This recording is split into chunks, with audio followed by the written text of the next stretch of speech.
Assalamualaikum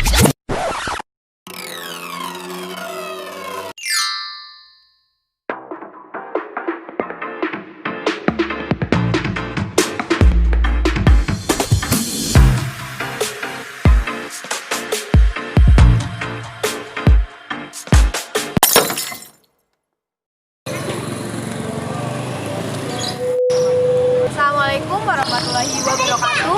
Nah, sebelum lanjut ke pembahasan mengenai Al-Maqrizi, saya akan mewawancarai beberapa masyarakat. Nah, seberapa tahu masyarakat tentang Al-Maqrizi? Mau tahu?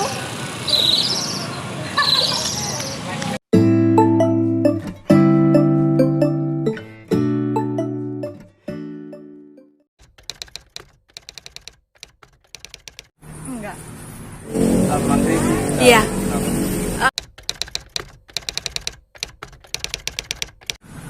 Enggak juga. Apa ya? Nggak begitu mendalami sih, tahu sempet baca sekilas doang, cuman nggak mendalami. Gimana? Penasaran kan? Siapa Al-Maqrizi dan apa aja pemikiran juga teori-teori dari Al-Maqrizi? Kalau gitu, langsung aja simak video ini baik-baik untuk mendengarkan pembahasan tentang Al-Maqrizi. Simak ya. Di sini saya Muhammad Isa Abdul Salam akan menjelaskan tentang sejarah dan karya Al-Maqrizi. Pertama, nama lengkap Al-Maqrizi adalah Taqiyuddin Al-Abbas Ahmad bin Ali Abdil Qadir Al-Husaini. Ia lahir di desa Barjuan, Kairo pada tahun 766 Hijriah atau pada tahun 1364 Masehi. Keluarganya berasal dari Makorizoh, sebuah desa yang terletak di kota Balakbak. Makorizoh bermakna terpencil dari kota. Oleh karena itu, ia cenderung dikenal sebagai Al-Maqrizi. Al-Maqrizi merupakan sosok yang sangat mencintai ilmu. Sejak kecil, ia gemar melakukan rihlah ilmiah. Ia mempelajari berbagai disiplin ilmu seperti hadis, fikih, dan juga sejarah dari para ulama pada masanya. Di antaranya tokoh yang terkenal pada masanya yaitu Ibnu Khaldun. Al-Maqrizi juga merupakan seorang muhtasib atau pengawas pasar, semacam kepala lembaga atau kepala pasar yang memiliki pengetahuan tentang kondisi ekonomi pada masanya.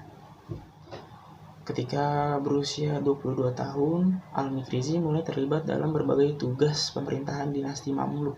Pada tahun 788 Hijriah atau 1386 Masehi, Al-Maqrizi mulai kiprahnya sebagai pegawai di Dewan Al-Insya, semacam sekretariat negara. Kemudian ia diangkat sebagai wakil qadhi pada kantor hakim agung mazhab Syafi'i. Al-Maqrizi juga menjadi khatib di Masjid Jamil Al-Hakim dan guru hadis di Madrasah Al-Muayyadah.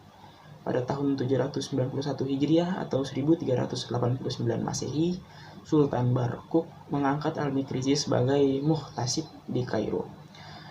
Al-Maqrizi diangkat sebagai pelaksana administrasi wakaf di Kolonisia sambil bekerja di rumah sakit An-Nuri, Damaskus. Pada tahun yang sama, ia menjadi guru hadis di Madrasah Asy-Syarafiyah dan Madrasah Iqbaliyah. Kemudian Sultan Al-Malik Al-Nasir Faraj bin Barquq menawarinya jabatan pemerintah dinasti Mamluk di Damaskus. Namun tawaran ini ditolak oleh Al-Maqrizi. Selanjutnya saya akan menjelaskan tentang karya-karya Al-Maqrizi. Karya Al-Maqrizi terbagi terdalam dua golongan, yaitu buku kecil dan buku besar.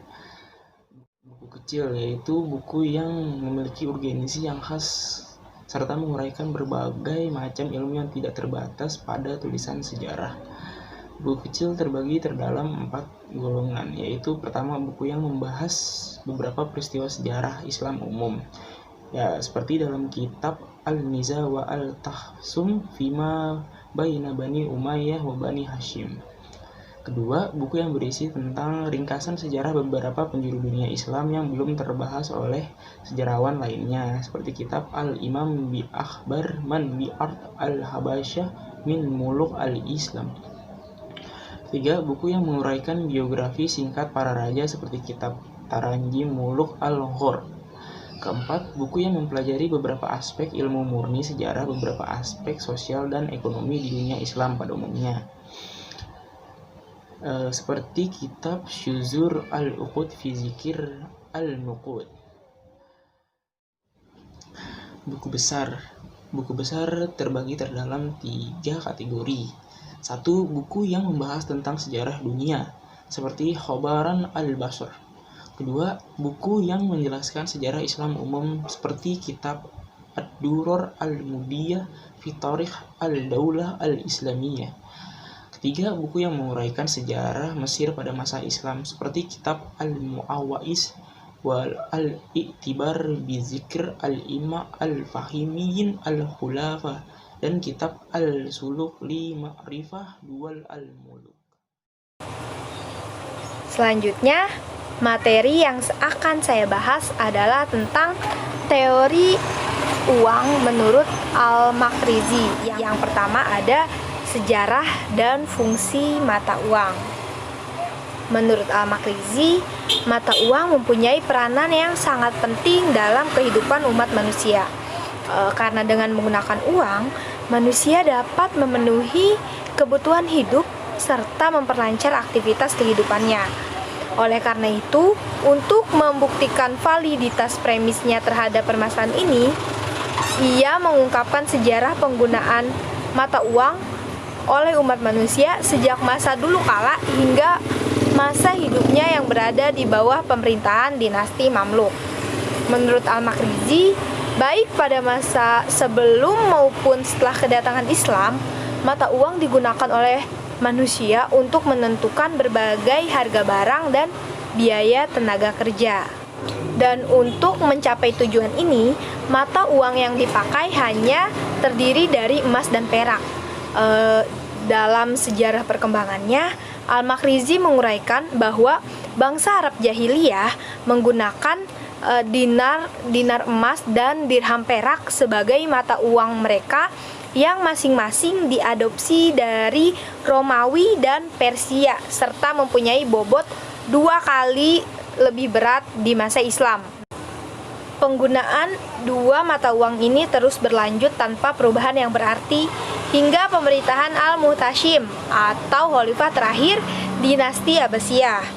Dalam pandangan Al-Makrizi, kekacauan mulai terlihat ketika pengaruh kaum Mamluk semakin kuat di kalangan istana, termasuk terhadap kebijakan pencetakan mata uang dirham campuran.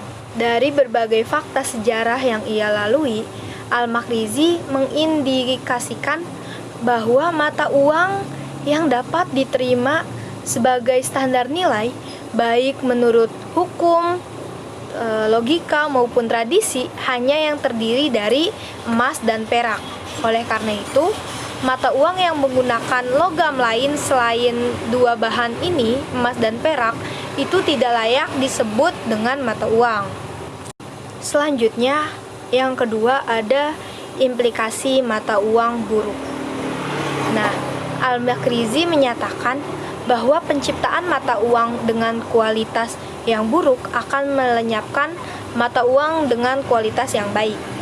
Hal ini terlihat jelas ketika ia menguraikan situasi moneter pada tahun 569 Hijriah pada masa pemerintahan Sultan Salahuddin Al-Ayyubi. Mata uang yang dicetak mempunyai kualitas yang sangat rendah dibandingkan dengan mata uang yang telah berada di peredaran. Dalam menghadapi kenyataan tersebut, masyarakat akan lebih memilih untuk menyimpan mata uang yang berkualitas baik dan meleburnya menjadi perhiasan, serta melepaskan mata uang yang berkualitas buruk ke dalam peredaran. Nah, menurut Al-Makrizi, hal tersebut tidak terlepas dari pengaruh pergantian penguasa dan dinasti yang masing-masing menerapkan kebijakan yang berbeda dalam pencetakan bentuk serta nilai dinar dan dirham. Konsekuensinya, terjadi ketidakseimbangan dalam kehidupan ekonomi ketika persediaan logam, bahan mata uang tidak mencukupi untuk memproduksi sejumlah unit mata uang. Begitu pula halnya ketika harga emas atau perak mengalami penurunan. Yang ketiga ada konsep daya beli uang. Nah, menurut Al-Makrizi, percetakan mata uang harus disertai dengan perhatian yang lebih besar dari pemerintah untuk menggunakan mata uang dalam bisnis selanjutnya. Pengabaian terhadap hal ini memungkinkan terjadinya peningkatan yang tidak seimbang dalam pencetakan uang dengan aktivitas produksi yang dapat menyebabkan daya beli real uang mengalami penurunan. Dalam hal ini, Al-Makrizi memperingati para pedagang agar tidak terpukau dengan peningkatan laba nominal mereka. Menurutnya, mereka akan menyadari hal tersebut ketika membelanjakannya sejumlah uang yang lebih besar untuk berbagai macam pengeluaran. Dengan kata lain, seorang pedagang dapat terlihat memperoleh keuntungan yang lebih besar sebagai seorang produsen. Namun sebagai seorang konsumen, ia akan menyadari bahwa dirinya tidak memperoleh keuntungan sama sekali. Yang keempat, ada peredaran fulus. Nah, untuk materi tentang peredaran fulus yang satu ini akan lebih jelas dan rinci lagi dibahas pada materi selanjutnya, yaitu inflasi dan korupsi. Baik, saya akan menjelaskan tentang inflasi dan korupsi. Kondisi fakta bencana kelaparan yang terjadi di Mesir, Al-Makrizi menyatakan bahwa peristiwa inflasi adalah fenomena alam yang menimpa kehidupan masyarakat di seantero dunia dulu. Kini hingga masa mendatang, inflasi menurutnya terjadi ketika harga secara umum mengalami kenaikan dan berlangsung secara terus-menerus. Al-Makrizi membahas permasalahan inflasi secara lebih mendetail. Ia mengklarifikasikan berdasarkan faktor penyebabnya dalam dua hal, yaitu inflasi yang disebabkan oleh faktor alamiah dan inflasi yang disebabkan oleh kesalahan manusia. Yang pertama ada inflasi faktor alam atau alamiah. Inflasi ini disebabkan oleh berbagai faktor natural yang sulit dihindari manusia. Menurut Al-Makrizi, suatu bencana alam terjadi, bahan makanan dan hasil bumi lainnya mengalami gagal panen, sehingga persediaan barang-barang tersebut mengalami penurunan yang sangat drastis dan terjadi kelangkaan. Harga-harga kemudian membumbung tinggi jauh melebihi beli masyarakat. Akibatnya transaksi ekonomi mengalami kemacetan, bahkan berhenti sama sekali, yang pada akhirnya menimbulkan bencana kelaparan, wabah penyakit, dan lain-lain. Dan yang kedua ada inflasi faktor kelalaian dari manusia. Selain faktor alam, Al-Makrizi menyatakan bahwa inflasi dapat terjadi akibat kesalahan manusia. Ia menganalisis ada 3 hal yang baik secara sendiri-sendiri ataupun bersama-sama menjadi penyebab terjadinya inflasi. Ya, yang pertama ada korupsi dan administrasi. Istilah korupsi secara literal tidak dikenal dalam hasanah Islam klasik. Hal ini disebabkan korupsi merupakan istilah kontemporer yang diserap dari bahasa Latin, yaitu corruption atau corruptus, yang berarti perbuatan buruk, busuk, atau dengan beberapa tindakan lain yang tidak bermoral. Yang dimaksud Al-Makrizi dengan korupsi ialah pengangkatan para pejabat yang berdasarkan suap, nepotisme, dan bukan kapabilitas akan menempatkan orang-orang yang berbagai jabatan penting dan terhormat yang tidak mempunyai kredibilitas. Mereka yang punya mental seperti ini telah rela menggadaikan seluruh harta milik untuk meraih jabatan. Kondisi ini juga berpengaruh ketika mereka berkuasa. Para pejabat tersebut akan menyalahgunakan kekuasaannya untuk meraih kepentingan pribadi, baik untuk menutupi kebutuhan finansial maupun keluarga atau demi kemewahan hidup semata.